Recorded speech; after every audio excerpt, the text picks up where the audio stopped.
इतना लंबा आदमी वर्दी पहनकर तुम्हारे सामने खड़ा है और तुम पूछ रहे हो कि कौन है बे। इस वर्दी का क्या है? आजकल तुझे उधार भी मिलती है। आज की दुनिया में कोई कफन भी उधार में नहीं देता। तुम वर्दी की बात कर रहे हो। आगे मत बढ़ना। पीछे हट गया तो इस वर्दी का अपमान हो जाएगा।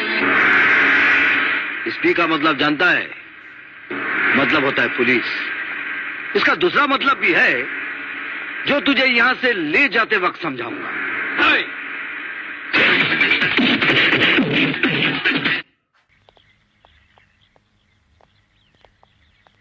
अरे इतनी देर कहाँ लगा दी?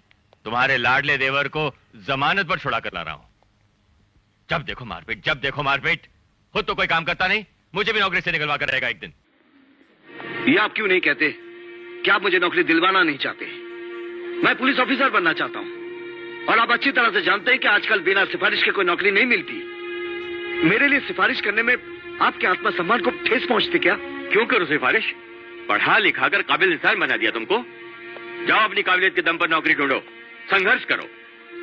भैया, मेरे जैसे लाखों काबिल नौजवानों की जिंदगी संघर्ष करते करते अमावस की काली रात बनकर रह गई है, जिसमें हर रोज सपने जन्म तो लेते हैं लेकिन सुबह होती मर जाते हैं। तुम सिर्फ बड़ी बड़ी बातें कर सकते हो या इस घर में रोटियां तोड़ सकते हो, इससे ज्यादा और कुछ नहीं कर सकते। ये क्या हो गया है तुम दोनों का आज? चुप कीजिए ना। कैसे चुप करो? जानती हो इसने क्या किया? मेरी वर्दी पहनकर गुंडे से मारपीट की, मेरी रिवॉल्वर से गोली चलाई। अगर वो गोली किसी को लग जाती तो मेरी तो नौकरी जाती, इसे फांसी लग जाती ना। वैसे भाई से तो भाई का ना होना अच्छा है। ये क्यों हमारे जीवन में जहर घोलने पर तुला हुआ है? पूछो पूछो अपने लाडले से, क्यों हमारे घर को बर्बाद कर रही है? ठीक है, अगर मेरी वजह से ये घर बर्बाद हो रहा है तो मैं आज इस घर को छोड़कर चला जाता हूँ। सूरज, सूरज, तू पागल हो गया है? अपना घर छोड़कर कोई जाता है क्या? अपनों ने इस घर में ऊंची ऊंची दीवारें खड़ी कर दी हैं भाभी। इससे पहले कि इन दीवारों में रिश्तों का दम टूट जाए, मेरा यहाँ से चला जाना ही अच्छा है। रोकिए नहीं इसे। जाने दो इसे। सर पर जब छत न होगी तब इसे पता चलेगा कि आसमान पर जलते हुए सूरज की धूप किस तरह जिंदगी को रेगिस्तान बना देती है। आपका अपना गुलिस्तान मुबारक। मैं रेगिस्तान में रहने की आदत डाल लूंगा। सूरज रुक जा। आज मुझे मत रोको भाभी।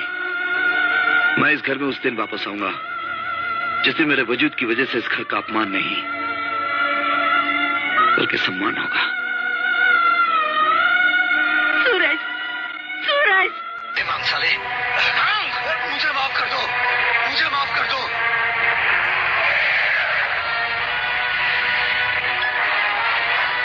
ये क्या हो रहा है? कुछ लॉ एंड ऑर्डर है कि नहीं? कौन से लॉ एंड ऑर्डर की बात कर रहे हो एसपी साहब? यही आपका लॉ एंड ऑर्डर है कि शहर के इज्जतदार मजिस्ट्रेट को एक गुंडा भरे बाजार में थप्पड़ मारे? अगर यही आपका लॉ एंड ऑर्डर है तो उतार कर फेंक दीजिए वर्दी। ये जो आपके कंधे पर अशोक चक्र लगा है ना, इसे पहनने का हक राष्ट्रपति और प्रधानमंत्री को भी नहीं है। ये गौरव से सेना को और पुलिस को दी जाती है और इन दोनों पर इस देश की जनता की हिफाजत की जिम्मेदारी होती है। अगर आप ये नहीं कर सकते तो इसे लगाने का हक भी आपको नहीं है। Arrest him.